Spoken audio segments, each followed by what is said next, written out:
At 11:59 p.m. Eastern Time last night, February 27, 2026, something happened that has never occurred in the 249-year history of American-Canadian relations inside the West Wing of the White House, exactly as the clock struck midnight. A 72-hour ultimatum issued by President Donald Trump to Canadian Prime Minister Mark Carney officially expired without compliance, without negotiation, and without any acknowledgement whatsoever from Ottawa.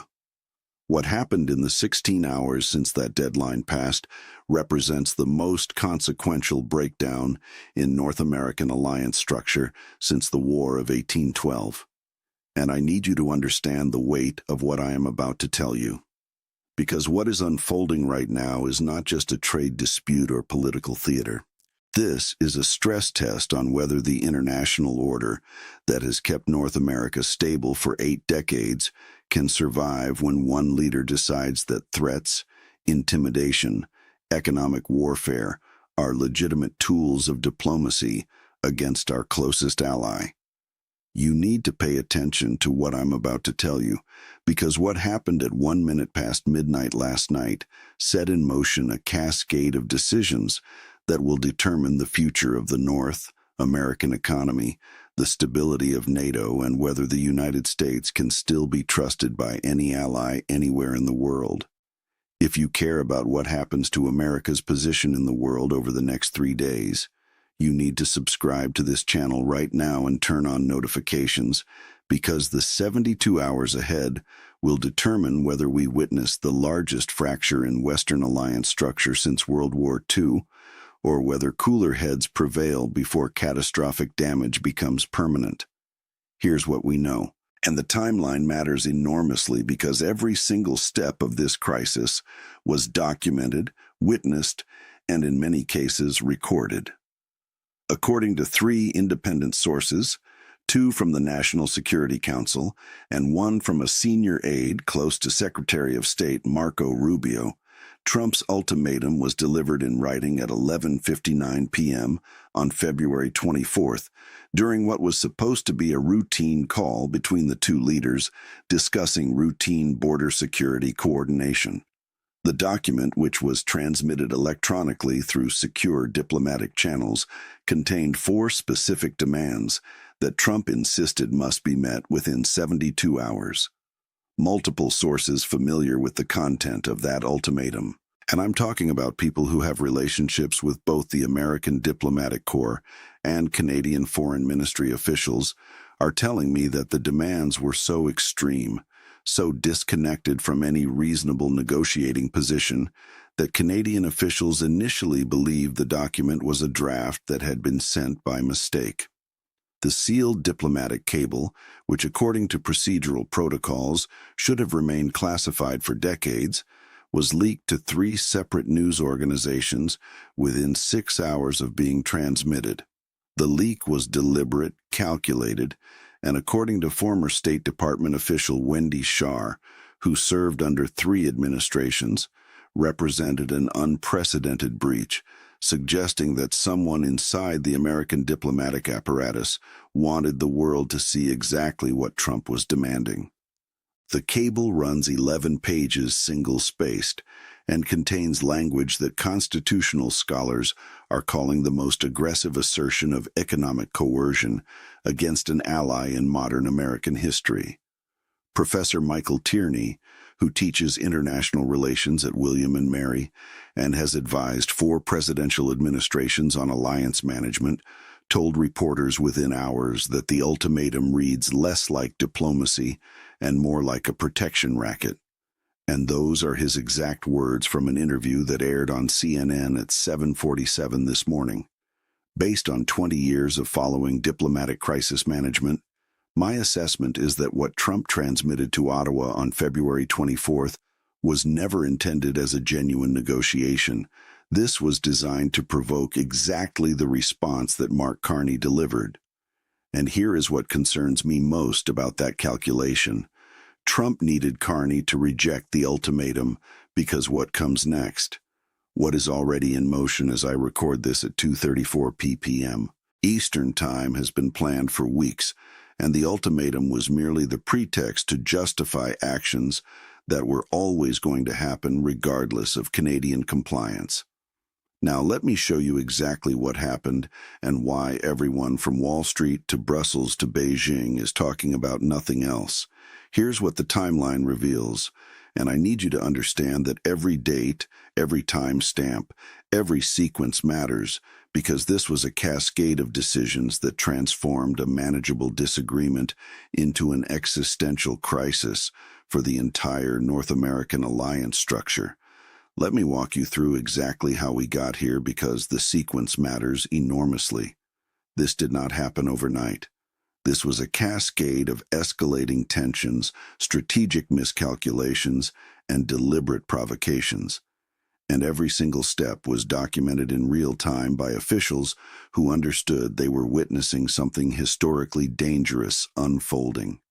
January 14th, 2026. Trump delivers his second inaugural address and includes a passage that Canadian officials immediately flagged as concerning.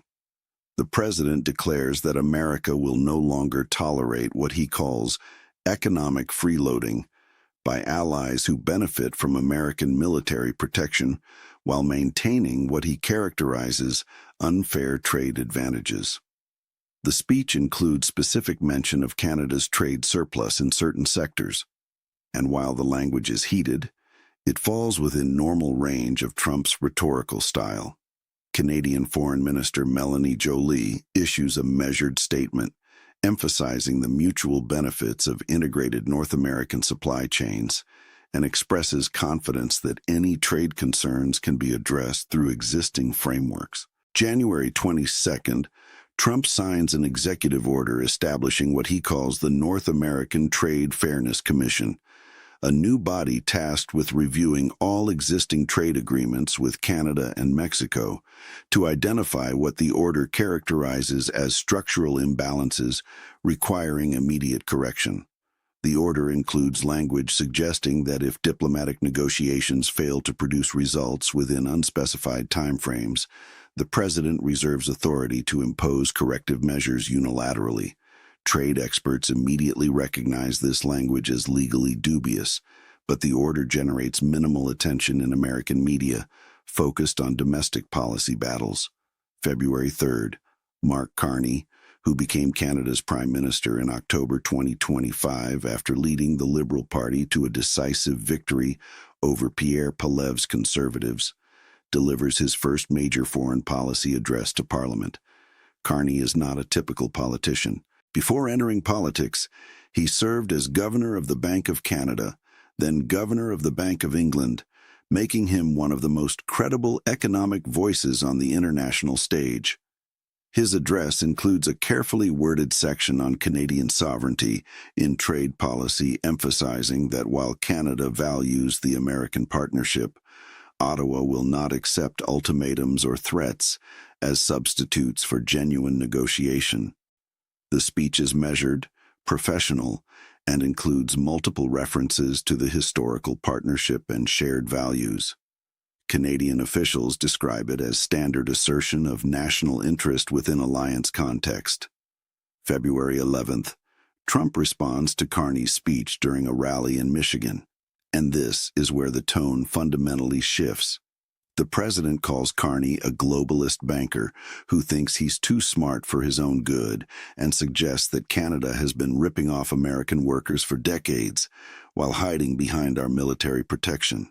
The language is notably more aggressive than Trump's typical trade rhetoric, and sources close to the White House tell us that Trump was personally offended by Carney's parliamentary address, viewing it as disrespectful pushback against American priorities.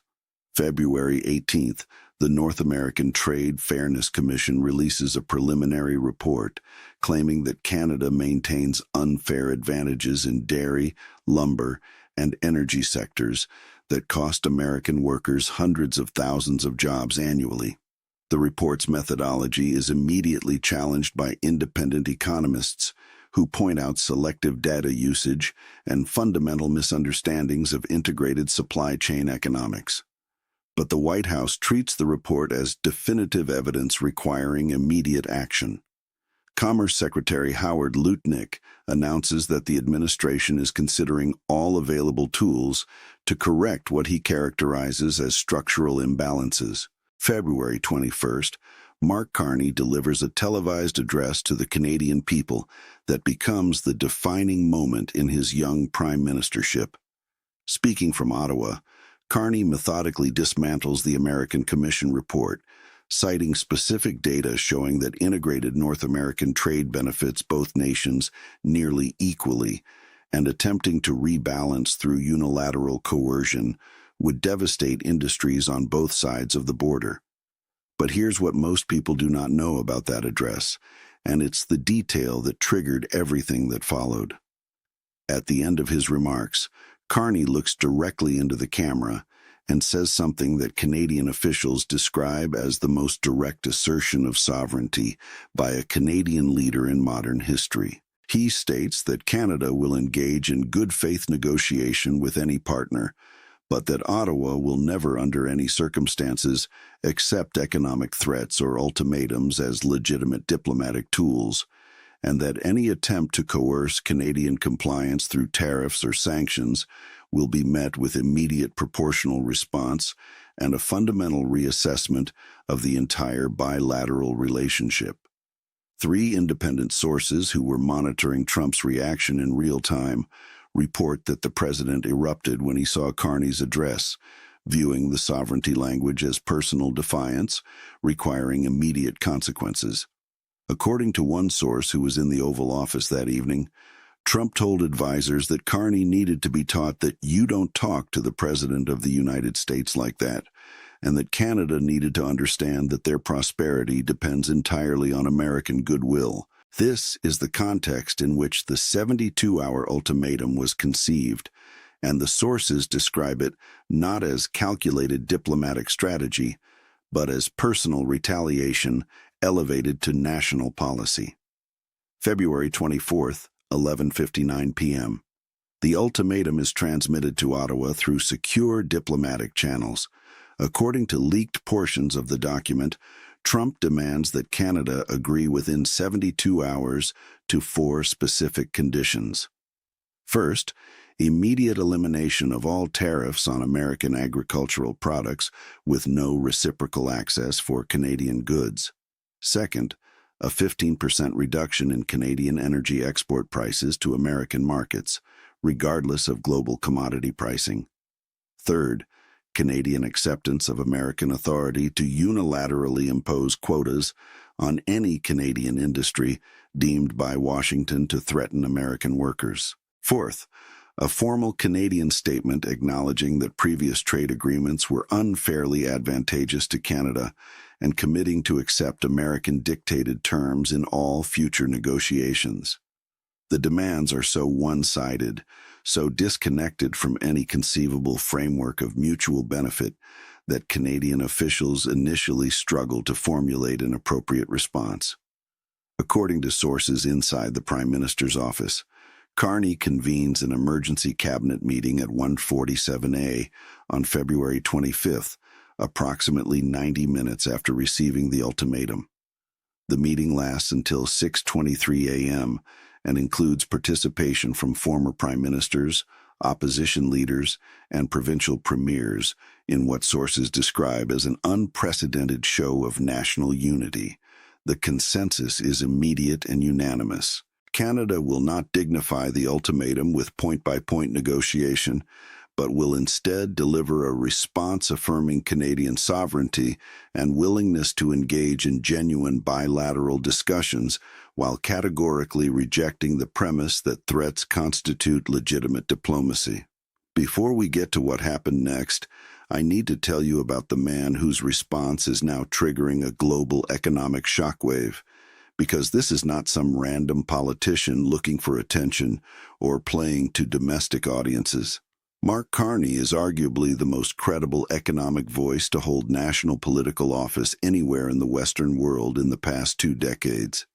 He served as governor of the Bank of Canada from 2008 to 2013, successfully steering the Canadian economy through the global financial crisis with virtually no bank failures, while other developed nations experienced systemic collapse. He then served as governor of the Bank of England from 2013 to 2020, becoming the first non-British citizen to hold that position in the institution's 325-year history.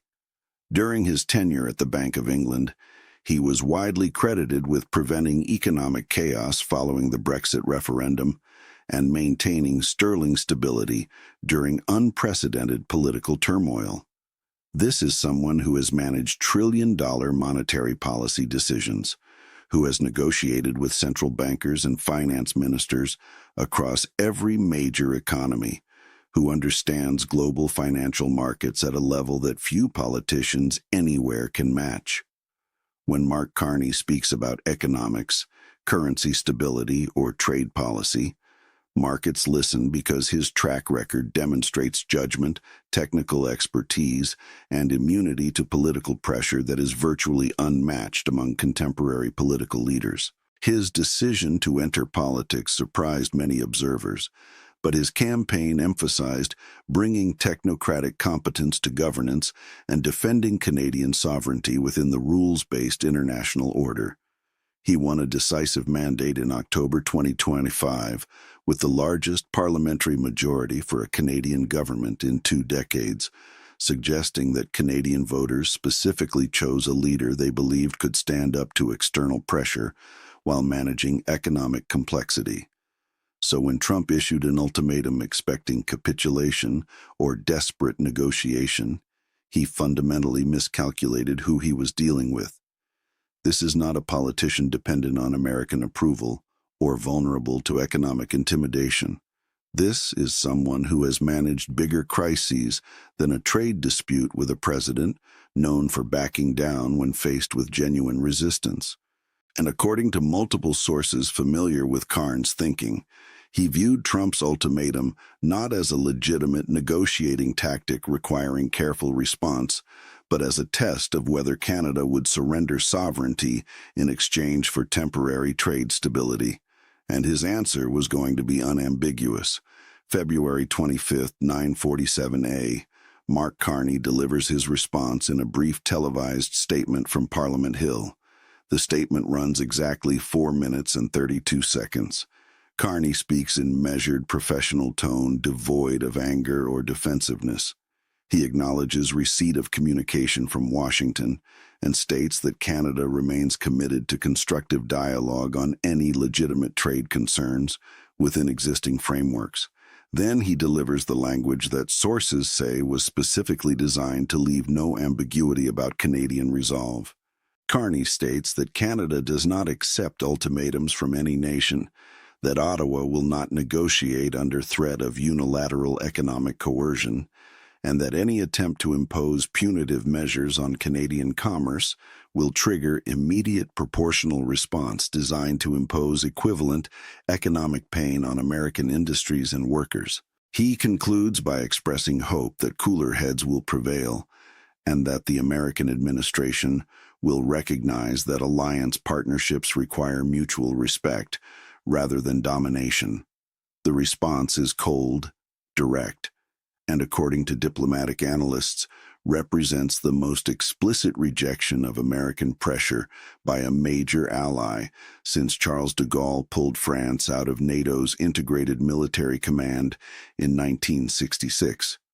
Markets immediately react with the Canadian dollar dropping 1.3% within minutes of Carney's statement as currency traders price in escalation risk. But Canadian bond yields actually tighten slightly, suggesting that investors view Carney's government as fiscally credible even amid diplomatic crisis. Trump's response comes at 11:34 a.m. via social media post. The president writes that Carney has made a historic mistake and that Canada will regret choosing economic suicide over partnership. The post includes language suggesting that tariffs and other measures are now inevitable, and that American workers will be protected regardless of Canadian intransigence. The tone is aggressive, but administration officials provide no specifics about timing or scope of threatened measures.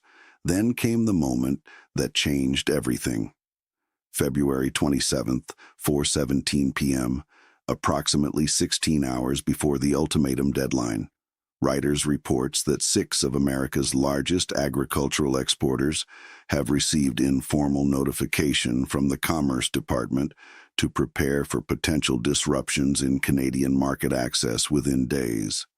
The notification is not official policy, but the leak signals that the White House is actively planning implementation of punitive measures, regardless of last-minute Canadian concessions. Canadian officials interpret this leak as confirmation that Trump never intended genuine negotiation and that the ultimatum was merely pretext for predetermined escalation. At 8:43 p.m., Carney convenes a second emergency cabinet meeting. Sources describe the Prime Minister as calm but resolved, making clear to ministers that Canada will not blink in the final hours before the deadline and that any American escalation will be met immediately, with Canadian countermeasures already prepared by finance and trade officials. The meeting produces unanimous cabinet support for Carney's approach, with even ministers representing districts economically dependent on American trade, expressing conviction that capitulating to ultimatums would create precedent, making Canadian sovereignty untenable. 11:59 p.m., February 27th. The deadline passes with no communication from Ottawa, no last-minute negotiation, no indication that Canada intends to modify its position in any way. For exactly 60 seconds, there is absolute silence from both capitals. Then, at 12:01 a.m. on February 28th, Mark Carney issues a 1S sentence statement through the Prime Minister's office. The statement reads, "Canada does not respond to ultimatums. That's it." 11 words, no elaboration, no diplomatic softening, no opening for continued dialogue, just absolute, unambiguous rejection. And it gets worse. At 7:47 a.m. this morning, exactly 7 hours and 46 minutes after the deadline passed, the Canadian government announced immediate implementation of what they are calling reciprocal trade fairness measures, targeting American industries concentrated in Republican-controlled states. The measures include 25% tariffs on American aircraft parts manufactured in Washington state, 30% tariffs on American pharmaceuticals produced in New Jersey and Connecticut, and 20% tariffs on American financial services exported to Canadian markets. The targeting is surgical, deliberate, and according to trade analysts, designed to maximize political pain for Republican congressional districts while minimizing damage to Canadian consumers. But here's what concerns me most. And this is the detail that should terrify anyone who understands how quickly economic disputes between allies can spiral into genuine crisis. At 9:34 a.m., the European Union issued a statement expressing grave concern about unilateral American trade actions against Canada and suggesting that similar coercive approaches toward European allies would trigger immediate countermeasures from Brussels.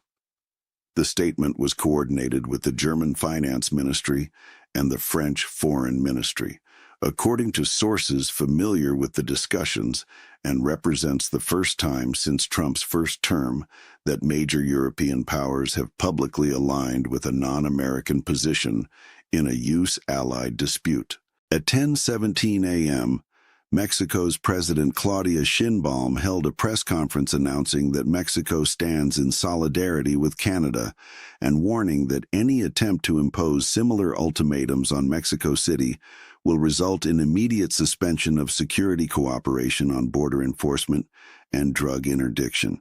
This is significant because Trump has consistently used the threat of reduced Mexican cooperation on border security as leverage in trade negotiations. And Sheinbaum's statement removes that leverage entirely by making clear that cooperation depends on mutual respect rather than American threats.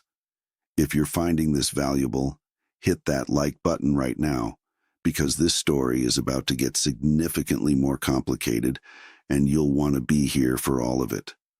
The algorithm rewards engagement, And your like helps this reach more people who deserve to know what's really happening before mainstream media catches up with analysis that matters. At 1:12 p.m., just 86 minutes ago as I record this, the Dow Jones Industrial Average dropped 634 points in the first hour of trading, as markets absorbed the reality that the United States is now in an active trade war with its largest trading partner, and that the conflict is escalating rather than resolving. Currency markets are pricing in significant risk of prolonged disruption with the UI no ends, as investors question American diplomatic competence and alliance stability. Gold prices spiked to their highest level since 2024 as safe haven demand surged.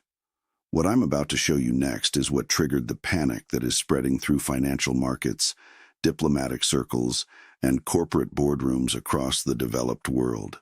At 2:47 p.m., Bloomberg reported that the Bank of Canada has convened an emergency monetary policy committee meeting scheduled for tomorrow morning to assess potential response to economic disruption from the trade conflict. The fact that Canada's central bank is moving to emergency footing within hours of the tariff announcement signals that Canadian authorities are preparing significant economic dislocation and are ready to deploy monetary tools to cushion the impact. But wait, there's something even worse I haven't told you yet. According to 3 sources with direct knowledge of discussions inside the White House, Trump is considering invoking emergency economic powers under the International Emergency Economic Powers Act to impose comprehensive sanction-style restrictions on Canadian financial institutions accessing U-dollar clearing systems. This would represent an unprecedented weaponization of America's control over global financial infrastructure against a G7 ally, and would essentially treat Canada the way the United States treats adversarial nations like Iran or North Korea. Former Treasury officials who served in both Republican and Democratic administrations are describing this possibility as economic insanity that would permanently damage American credibility with every ally and potentially trigger the beginning of the end of dollar dominance in global trade. Legal scholars are calling this a watershed moment in alliance management. Professor Anne Marie Slaughter, former State Department Director of Policy Planning and current CEO of New America, told reporters this morning that what Trump is attempting represents the most significant rupture in Western alliance cohesion since the Suez Crisis of 1956. And that is not hyperbole. Former NATO Secretary General Anders Fogh Rasmussen, who served from 2009 to 2014 and worked closely with both American and Canadian governments, issued a statement calling the ultimatum strategy catastrophically misguided and warning that America's NATO partners are watching closely to see whether Washington now views alliances as protection rackets rather than partnerships based on shared values and mutual benefit. Subscribe to this channel right now and turn on notifications because this story is far from finished, and I will be covering every development as it breaks. When Trump announces his next move, when Carney responds, when markets react, when European leaders make their calculations, you will see detailed analysis here immediately. And what happens over the next 48 to 72 hours will determine whether we witness the fracturing of the North American alliance or whether someone blinks before catastrophic damage becomes permanent. Here's what I'm watching for in the next few hours that will tell us which direction this crisis is heading. First, whether Trump's inner circle can convince him that comprehensive financial sanctions against Canada would trigger immediate retaliation from European allies who would view such measures of proof that American financial hegemony represents an unacceptable vulnerability requiring urgent diversification away from dollar-denominated systems. Second, whether Republican senators from states that will be devastated by Canadian counter-tariffs begin publicly breaking with the White House strategy, creating political pressure for de-escalation. Third, Whether Mark Carney gives any indication that he might be willing to engage in face-saving diplomatic process that allows both sides to claim partial victory while backing away from the most damaging escalation scenarios. The next enforcement deadline hits in 96 hours when the Canadian tariffs officially take effect on Monday, March 3rd at 12:01 a.m. If those tariffs are implemented without any movement toward negotiation, the economic pain becomes real and immediate for American businesses, workers, and investors. Markets will price in prolonged conflict. Supply chains will begin rerouting around Canadian sources, and the political pressure on Trump from affected industries will intensify dramatically. Let me bring this together because we are running out of time and the clock is ticking faster than most people realize. What we witnessed over the past 72 hours was not a normal trade dispute between partners who temporarily disagree on tariff levels or regulatory standards. This was a fundamental test of whether the United States, under Trump's leadership, views alliances as relationships between sovereign equals or as hierarchical arrangements, where American power entitles Washington to dictate terms to smaller partners, regardless of mutual benefit or shared history. Mark Carney answered that question definitively. Canada will not accept the latter framework, even if the economic cost of resistance proves significant. The calculation Carney has made, according to sources familiar with his thinking, is that short-term economic pain is preferable to establishing precedent that Canadian sovereignty is negotiable whenever an American president decides to issue ultimatums. This is not reckless bravado. This is strategic judgment by someone who understands that capitulating to threats this time guarantees more extreme threats next time, and that the only way to preserve genuine partnership is to demonstrate that partnership requires mutual respect. There are 3 scenarios now on the table, and I want you to understand that each of these is a real possibility over the next week. Scenario 1, full escalation, probability 45%. Trump proceeds with comprehensive tariffs and potentially financial sanctions. Canada implements its prepared countermeasures targeting Republican states. European allies begin coordinating their own responses to signal that coercive American trade tactics will not be tolerated. Markets enter sustained decline as investors price in prolonged North American trade war. Supply chains fragment. Corporate investment freezes. The economic pain becomes severe enough that political pressure forces eventual negotiation, but not before inflicting billions in permanent damage and fundamentally altering alliance trust structures. If this happens, it represents the most significant self-inflicted wound to American economic interests and diplomatic credibility since the Iraq War, and the implications will reshape global trade architecture for decades. Scenario 2, tactical retreat probability train-to-ento. Republican senators from affected states facing constituent fury as Canadian tariffs devastate local industries, publicly break with White House strategy, and demand negotiation. Corporate lobbying intensifies as Fortune 500 companies with integrated North American supply chains warn of catastrophic disruption. Trump, facing potential legislative rebellion and market panic, agrees to suspend implementation of threatened measures in exchange for Canadian agreement to bilateral talks without preconditions.